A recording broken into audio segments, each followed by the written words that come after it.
Bonjour à toutes et à tous. Alors, se lancer en tant qu'indépendant en Israël, c'est une sacrée aventure. Mais soyons honnêtes, le jargon administratif peut vite, très vite, devenir un vrai casse-tête. Et il y a deux termes qui surgissent partout, Osek Patour et Osek Zahir. À première vue, ça se ressemble, non? Mais en réalité, ça désigne des choses complètement différentes sur le plan fiscal. Du coup, la question qui tue, celle que tout le monde se pose au début, c'est alors, je choisis quoi, Patour ou Zahir? On a l'impression que c'est un dilemme, un choix à faire entre deux options. Mais est-ce que c'est vraiment la bonne question à se poser? C'est justement ce qu'on va décortiquer ensemble.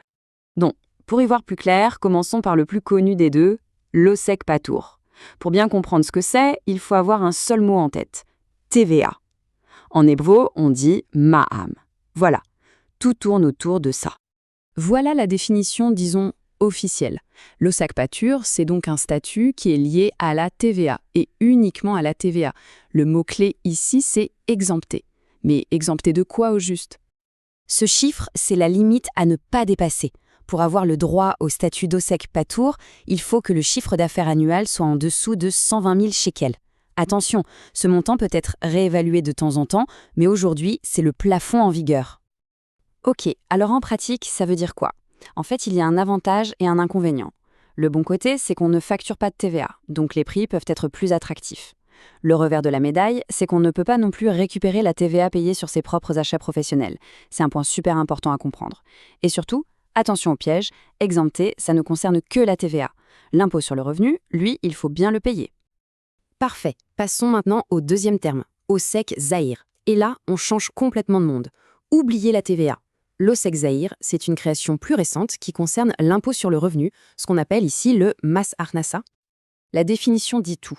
L'Osek Zahir n'est pas un statut obligatoire, c'est une méthode de calcul.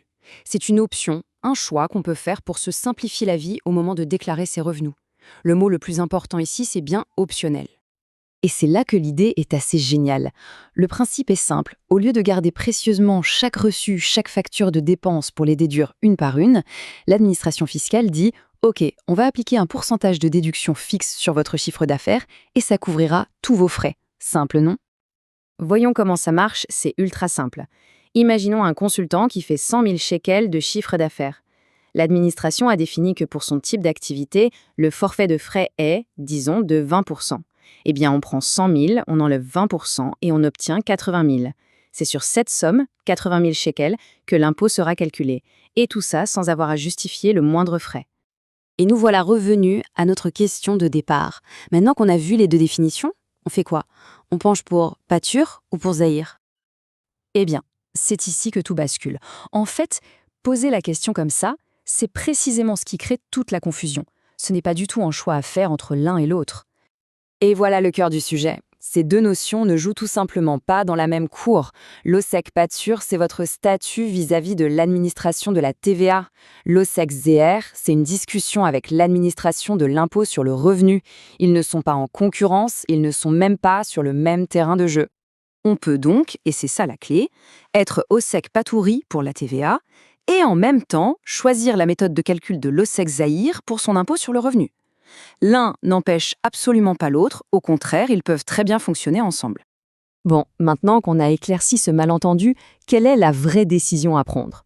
Le choix ne se situe pas entre Patour ou Zahir, non. Le vrai choix, c'est comment est-ce que je veux calculer mon bénéfice imposable? Voilà les deux options. D'un côté, le forfait de l'Osek, Zahir. C'est parfait si l'activité est principalement du service, avec peu de dépenses, comme pour un traducteur ou un consultant. C'est simple, c'est net. De l'autre côté, la méthode des frais réels. Là, c'est beaucoup plus intéressant pour quelqu'un qui a des frais importants. Un artisan qui achète des matières premières, un photographe qui investit dans du matériel. Déduire chaque dépense réelle permettra de payer moins d'impôts. Mais attention, petit bémol, et il est de taille, le statut d'Osek Patour, aussi pratique soit-il, n'est pas ouvert à tout le monde, et ce, même si on gagne très peu. Effectivement, la loi israélienne est très claire. Certaines professions, notamment les professions libérales et réglementées, n'ont pas le choix.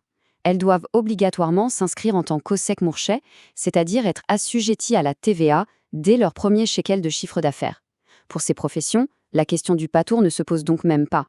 Ce tableau, il résume parfaitement la situation.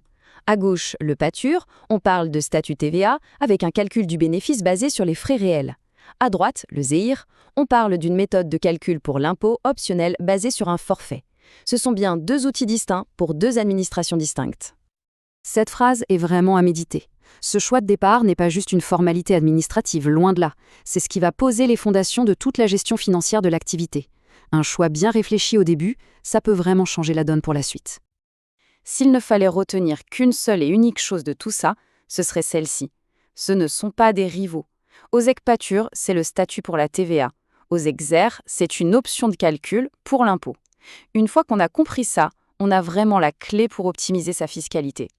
On arrive à la fin de cette clarification. Maintenant que les bases fiscales sont posées et je l'espère plus claires, la vraie question se pose. Comment construire là-dessus? Quelle est la prochaine étape pour rendre son business vraiment performant? C'est tout le sujet de la suite de l'aventure entrepreneuriale. Merci beaucoup pour votre attention.